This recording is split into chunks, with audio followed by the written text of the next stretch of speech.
Hi everyone, welcome back to the code step by step channel. और अब हम लोग जावास्क्रिप्ट में एनोनिमस फंक्शंस के बारे में बात करने वाले हैं। एनोनिमस फंक्शंस ऐसे फंक्शंस होते हैं जिनका कोई नाम नहीं होता। आपने कभी सुना भी होगा ना कि एनोनिमस नंबर से कॉल आ गया, एनोनिमस कोई मेल आ गई, बिकॉज उनका कुछ अता पता नहीं होता, कुछ नाम नहीं होता। इसी तरीके से ऐसे फंक्शंस जिनका कोई नाम नहीं होता उनको बोला जाता है एनोनिमस फंक्शंस। कैसे इनको डिफाइन करते हैं, कैसे इनको कॉल करते हैं, ये देखेंगे। होस्टिंग कैसे काम करते हैं इनके साथ, इसके बारे में बात करने वाले हैं। कहाँ इनका यूज करना चाहिए, सबसे इंपॉर्टेंट चीज ये आती है। बिकॉज जब आप लोग इनका स्ट्रक्चर देखोगे ना कि इनको कैसे बनाते हैं, कैसे कॉल करते हैं, आपके दिमाग में क्वेश्चन आएगा कि यार इनकी जरूरत कहाँ पड़ती है। तो ये सबसे इंपॉर्टेंट पॉइंट बनेगा यहाँ पे। देन फंक्शन एक्सप्रेशन और एनोनिमस फंक्शन, इन दोनों के बीच में क्या डिफरेंस रहता है, इंटरव्यू क्वेश्चन डिस्कस करने वाले हैं। नोट्स कोड प्लेलिस्ट का लिंक आपको डिस्क्रिप्शन बॉक्स में मिल जाएगा।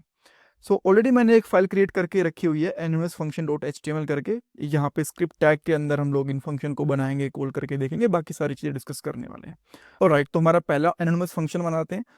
जैसे मैंने आपको बताया कि इनके कोई भी नाम नहीं होते, तो हम लोग इनको वेरिएबल के अंदर ही स्टोर करवाते हैं, जैसे कि फंक्शन एक्सप्रेशन को स्टोर करवाते हैं। बट फंक्शन एक्सप्रेशन के अंदर देखा जाए तो फंक्शन के नाम होते हैं। मैं पैरेलली ओपन कर लेता हूँ, आपको ज़्यादा क्लैरिटी आएगी।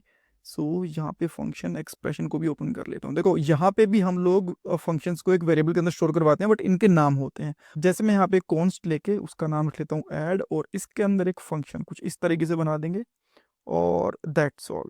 अब यहाँ पे जो भी आपको कुछ रिटर्न करना है, कंसोल करना है, जो भी करना चाहो वो कर सकते हो। जैसे मैं यहाँ पे कर देता हूँ 2+2।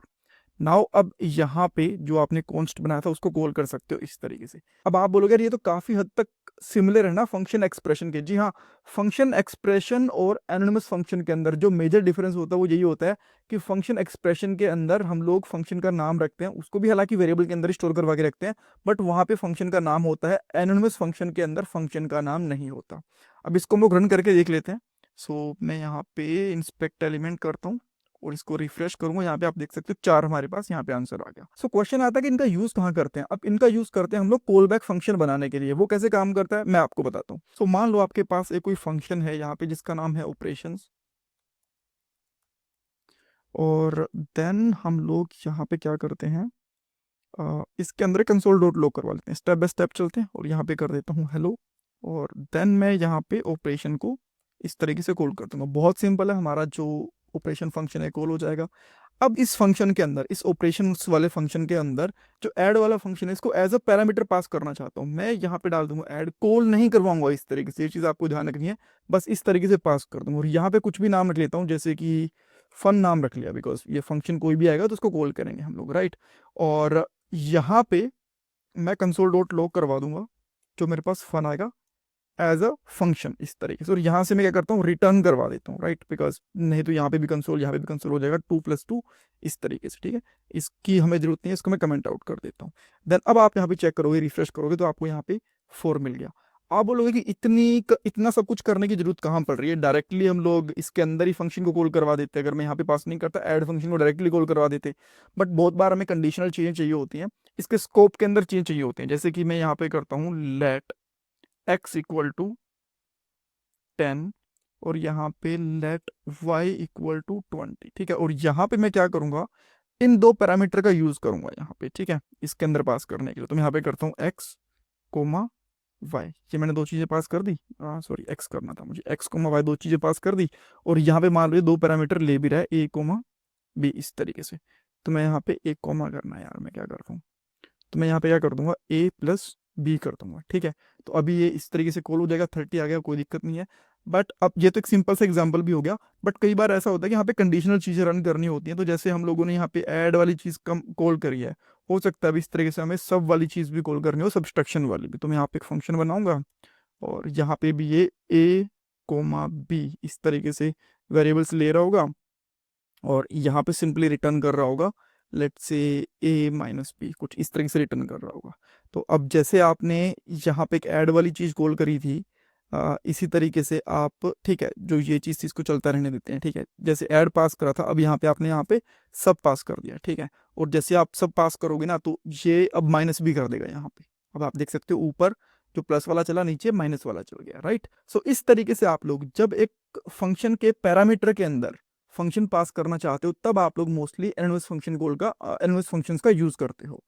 ओके, नाउ अब क्वेश्चन आता है होस्टिंग कैसे काम करती है। होस्टिंग के अंदर बेसिकली क्या है, अगर आप लोग पहले जैसे कि फंक्शन एक्सप्रेशन की जैसे काम करती है, अगर आप लोग यहाँ पे कॉल करने की कोशिश करोगे ऐड को, तो ये एरर दे देगा। यहाँ पे आप देखो एरर दे दिया, बिकॉज पहले इसको कॉल नहीं कर सकते।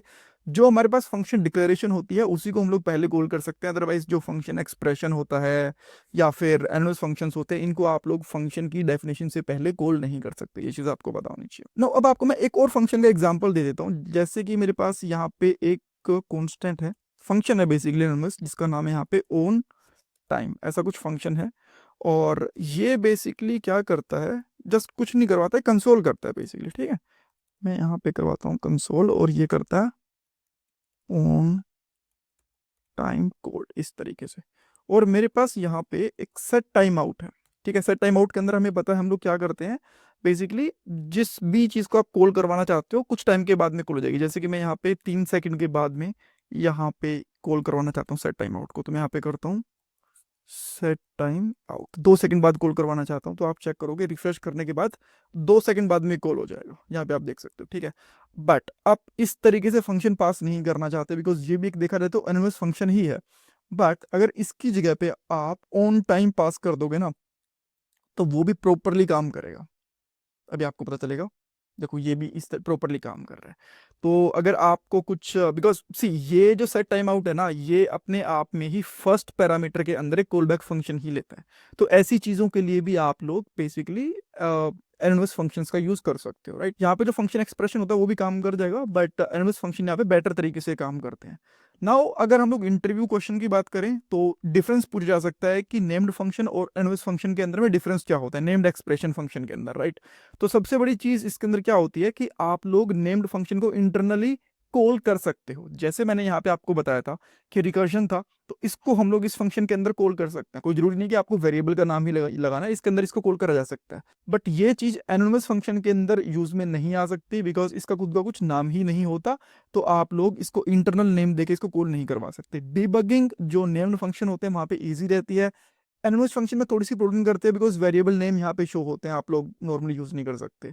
देन अगर हम लोग रिकर्जन की बात करते हैं, तो रिकर्जन जो फंक्शन एक्सप्रेशन होता है उसके अंदर बेटर तरीके से काम करता है। और अगर हम लोग यहाँ पे स्कोप की बात करते हैं, जो नेम्ड फंक्शन होता है उसका जो नाम होता है ना, उसका फंक्शन के इनसाइड ही स्कोप होता है, और इसका कुछ इंटरनल नाम तो होता है, तो इसका कुछ इंटरनल स्कोप भी नहीं होता इस फंक्शन का, ऑलराइट। सो ये दोनों में डिफरेंस होता है। और thank you so much for watching this part. इसमें कुछ डाउट कंफ्यूजन है मुझे कमेंट सेक्शन में पूछ सकते हो, और अगर आप लोग मेरे से टॉपमेट पे कनेक्ट करना चाहते हो देन मोस्ट वेलकम। ये लिंक मैंने डिस्क्रिप्शन बॉक्स में डाल दिया है। आप लोगों को अगर करियर के रिगार्डिंग कंसल्ट करना है, जॉब के रिगार्डिंग कंसल्ट करना है, मॉक इंटरव्यूज देने हैं, या फिर रिज्यूमे को रिव्यू करवाना है, तो डेफिनेटली आप लोग कनेक्ट कर सकते हैं। एंड जो कोड है वो आपको द codingskills.com पे मिल जाएगा। कोर्सेज के ऊपर जाना है, सारे के सारे कोर्सेज के लिंक आपको यहाँ पे मिल जाएंगे, लिंक नोट्स वीडियो सब कुछ यहाँ पे आपको मिल जाएगा। लिंक मैंने डिस्क्रिप्शन बॉक्स के अंदर भी डाल दिया। Thank you so much for watching this part guys. आजकल एक अच्छी जॉब मिलना बहुत मुश्किल हो चुका है। एक जॉब के लिए 10,000 से भी ज्यादा कैंडिडेट्स अप्लाई करते हैं। बट अगर आप भी जॉब सर्च कर रहे हो तो इसके लिए मैं आपको एक सोल्यूशन दे सकता हूँ। शार्पनेट टेक आपके लिए एक जॉब रेडी ट्रेनिंग प्रोग्राम लेके आया है। इसके अंदर आपको बेसिक से लेकर एडवांस तक ट्रेनिंग मिलेगी, प्रोजेक्ट्स करने को मिलेंगे, मॉक इंटरव्यूज, रिज्यूमे में हेल्प, बहुत कुछ मिलेगा। और उसके बाद आपका कंपनीज में इंटरव्यूज भी करवाया जाएगा। और सबसे सही चीज ये है कि आपको पेमेंट जॉब लगने के बाद करनी है, और अगर आपकी जॉब कहीं और से लगती है तो आपको पेमेंट करने की जरूरत भी नहीं है। सो डिस्क्रिप्शन बॉक्स में मैंने लिंक प्रोवाइड करवा दिया है, वहां पे आपको नाम और आपका नंबर ऐड करना है, देन हमारी तरफ से आपको कॉल आएगा और बाकी डिटेल्स आप वहां पे पूछ सकते हो। So check out the description box.